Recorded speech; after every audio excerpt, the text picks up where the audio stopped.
Tonight we do have a public hearing, and I will read this and then speak to it just briefly.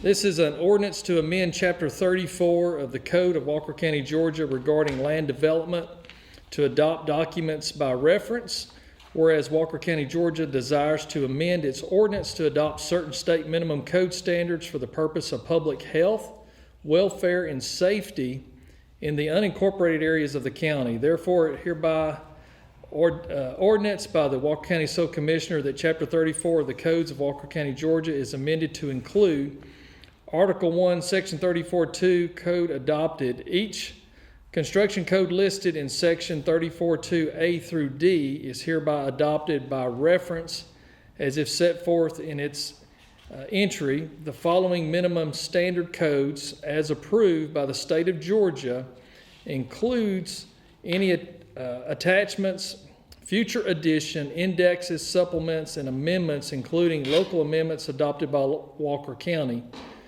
Notwithstanding the above, none of the appendix to the standard codes are adopted unless they are subsequently affirmatively approved by the governing authority of Walker County.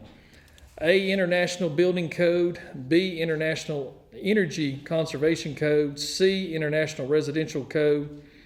D, National Electric Code. The codes adopted in Section 34.2 shall apply except such priorities as may be deleted, modified, or amended in this chapter. At least one code of such code is to be filled in the office by the county clerk, and it's authoritated by his or her signature by the seal of Walker County. The provisions thereof shall be controlled within the unincorporated limits of Walker County.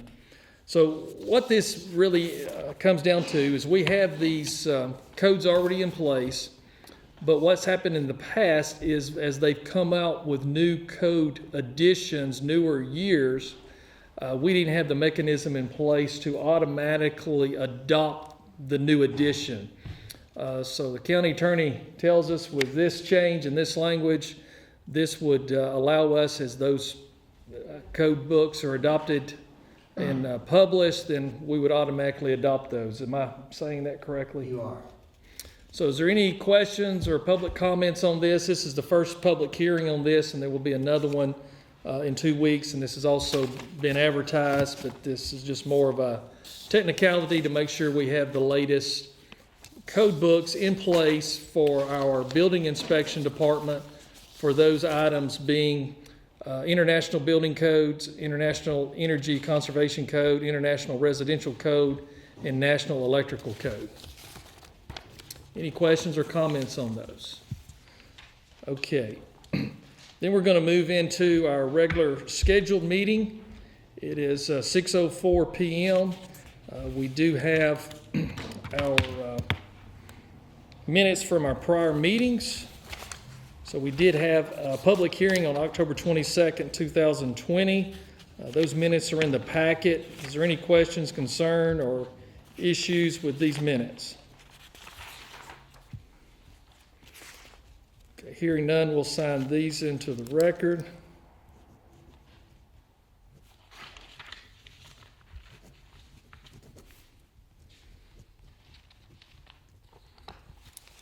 And we had the minutes from our regular scheduled meeting on October the 22nd.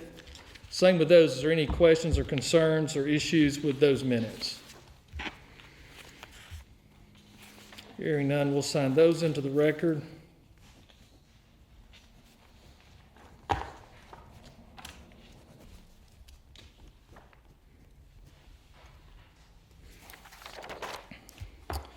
Okay, our first item under old business is the Marion Hutchison Estate request for partial rezone from an A1C to R2 for property located at tax map parcel 0102-102. The first public hearing on this was in February 20th, 2020 at the Planning Commission. The second public hearing was February 27th, 2020 prior to the regular scheduled meeting. Was request to table. We are bringing this back up and taking action on this now. So we will approve this as submitted.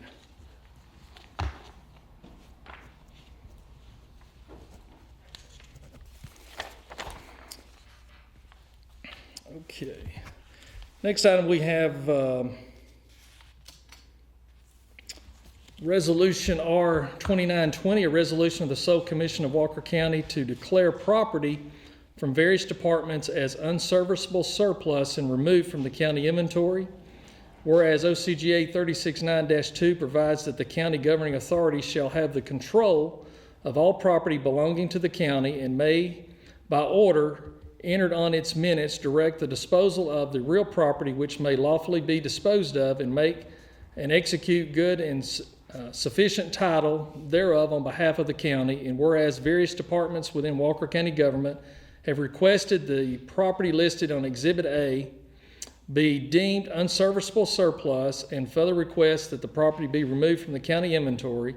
And whereas notice of the public auction of Walker County government surplus is published on November the 11th, 2020 in the Walker County Messenger, the legal organ of Walker County, therefore be it resolved by the sole commissioner of Walker County, Georgia, that the property listed in Exhibit A attached hereto and made a part hereof be hereby declared as unserviceable surplus and removed from the county inventory.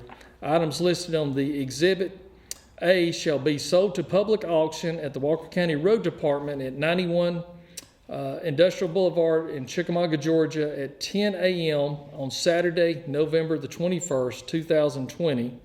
So resolved and adopted the 12th day of November 2020. So there is an inventory list attached with the items. A lot of these sheriff's vehicles have been involved in accidents where they've, for various reasons, from deers running out in front of them to car chases, everything that may have been involved. And there's just some old equipment of some trucks and vehicles that are just not usable anymore. Some of the issues with bad engines, bad transmissions, those type things. So there's a pretty good list here. This is the first public auction like this that we've had in since 2016. The prior administration had one, but we've collected quite a inventory of items there. So we're going to have that public auction on Saturday the 21st at 10 o'clock at the Walker County Road Department.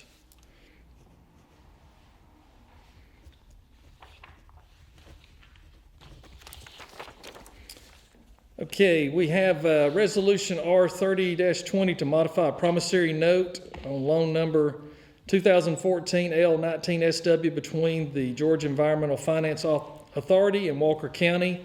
What this is a loan that started back in 2014 that's through the Georgia Environmental Finance Authority, or sometimes referred to as GEFA, where in 2014, the previous administration entered into a loan to start on the expansion of the Walker County landfill for the C&D, construction demolition. And so over the years, as the project of work has developed, they have been able to apply for reimbursements. Latest information I have, this was originally a $1 million loan. What has been drawn down to date is $793,980.02. And so what this loan modification is going to do is the accrued interest up to this point will take, and my understanding is that interest will go away. From June to the end of December. So from June 2020 through December 2020. So they're helping us with this. You said it's due to the COVID. Correct. So they're waiving those interest payments for us on this loan. So there's several pages here that I have to sign and it has to be attested. So y'all just bear with us, but it's going to be worth it to us.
I gotta keep all this in order here. There's quite a few pages.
Okay. Now we have a proclamation we want to read by the County Commissioner of Walker County, Georgia, a proclamation for Hunger-Free Month 2020. Whereas hunger remains a persistent problem that impacts our community, and whereas nearly 70% of the children in Walker County live in a food insecure environment and face the risk of hunger each day, and whereas hunger affects a child's ability to grow and learn, studies have revealed a connection between hunger and depression, anxiety, behavior, and other obstructions to a child's school performance. And whereas 650 students from 9 Walker County and 2 City of Chickamauga schools currently receive a brown bag package with 7 nutritious, non-perishable food items each Friday to reduce weekend hunger. And whereas North Georgia Community YMCA served 35,542 meals last year through Backpack Blessings in the summer food program and must raise roughly $30,000 a year to support their efforts to address hunger. And whereas the third Sunday of November has been established as a giving day among churches to support Backpack Blessings, and many local schools will participate in a spare change donation campaign to kiss hunger goodbye prior to Thanksgiving. Therefore, I, Shannon K. Whitfield, the County Commissioner of Walker County, Georgia, do hereby proclaim November to be observed as Hunger-Free Month in Walker County and encourage all citizens and churches and other nonprofit organizations to make our community stronger by combating hunger. Signed and sealed the 12th day of November 2020.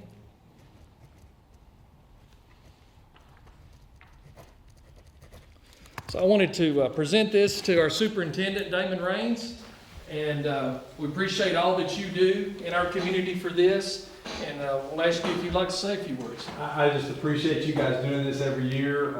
It takes a lot of effort to raise the $30,000 to support this program, but when you see those kids take those snack packs home, it does make that worthwhile. So we appreciate your efforts to help us, and the local churches and civic organizations that have been supporting us for several years now. So we hope to continue to see it growing. Absolutely. Fantastic. Thank you for being here. Thank you for all of those out there that donate and give to this. This is something that's very important to our community. We want to make sure these kids have food when they go home. And so thank you again to you and your staff for all that y'all do. Yes, sir. Thank you.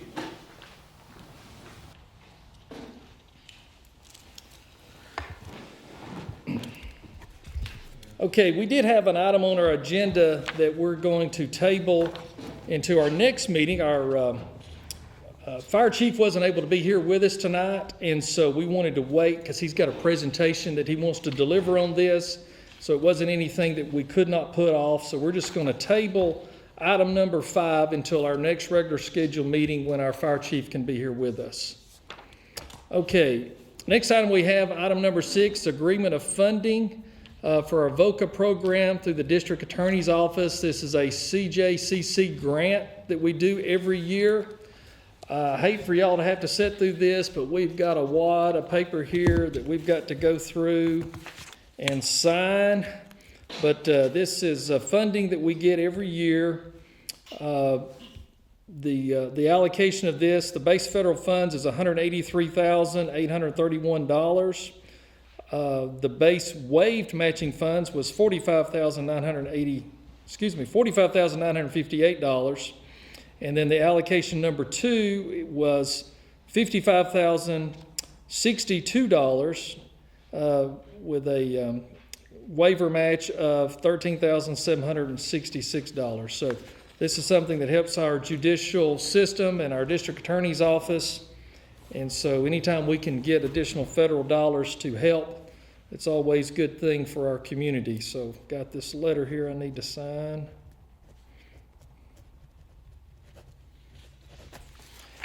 If y'all bear with me as I flip through all of this and sign all of these places. Anytime you get money from the federal government, there's a lot of stuff to sign.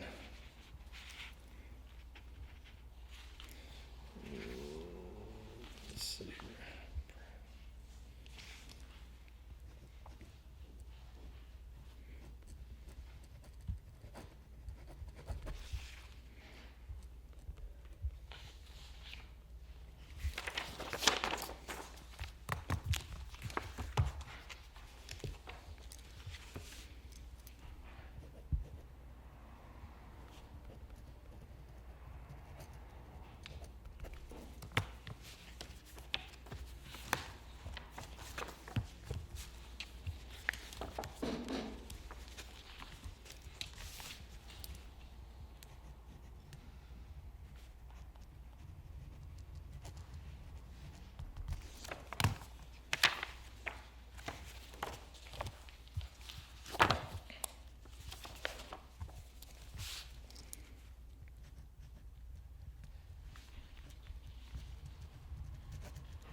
One or two more here.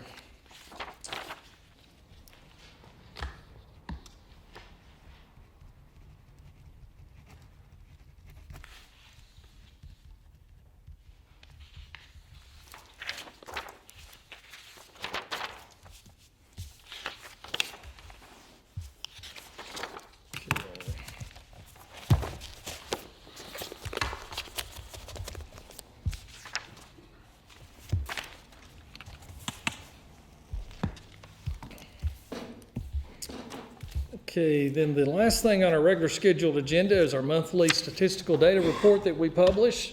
We always start off with our animal shelter. They had an intake of 122 dogs and 80 cats. They were able to an outtake of 159 dogs and 73 cats that went out. Our code enforcement, they inspected 1,098 properties that were in compliance. There was 28 properties that there were violations, and in their caseload, they were able to close out 11 cases of properties that were able to come into compliance during the month of October. Our fire department had 352 calls for service that was handled by 527 units from our county fire department. We had our team members install 29 smoke alarms. We've had quite a few structure fires here over the last week or so. I think there's been 9 structure fires over the last 7 to 8 days. And so if anybody doesn't have smoke alarms, they can call the fire headquarters, be happy to come out and install those at no charge. Roadside pickup, 11,040 pounds of litter was picked up. Our Mountain Cove Farms was a great month in October. A lot of people coming and visiting Walker County with 151 nights stayed at the Mountain Cove Farms. We had 14 single-family home new construction permits pulled. That got us up to 131 for the year. All of last year we had 128. We've been averaging about 125 per year, but I think we're probably going to hit the target of about 150 for the year. We don't like much hitting the 150 for this year. Media impressions, it was 36 media stories that we were able to document and track. We added 96 new followers to our Facebook page. We had 47,662 visits to our website and added 60 of you to our newsletter subscription. Still paving roads, but still patching potholes. We've still patched 587 potholes in October and 1,413 transit trips. So that concludes our agenda for our regular scheduled meeting. As always, we like to open up the floor, give everybody an opportunity that would like to come and speak and address their county government. We do ask that you keep your comments limited to things about the county government itself or things going on in our community in the county. We're not able to address national issues here tonight. So is there anyone that would like to come up and speak tonight? Okay, hearing none, without a close out our meeting at 6:23, we appreciate everyone that's participated here tonight and thank everyone that's watching this on our YouTube channel. And we will be back on November the 19th. And so that's a little bit of a change due to Thanksgiving. So our next regular scheduled meeting here will be held Thursday, November the 19th at 6 p.m. Everyone have a great evening and appreciate you participating in your county government. Thank you.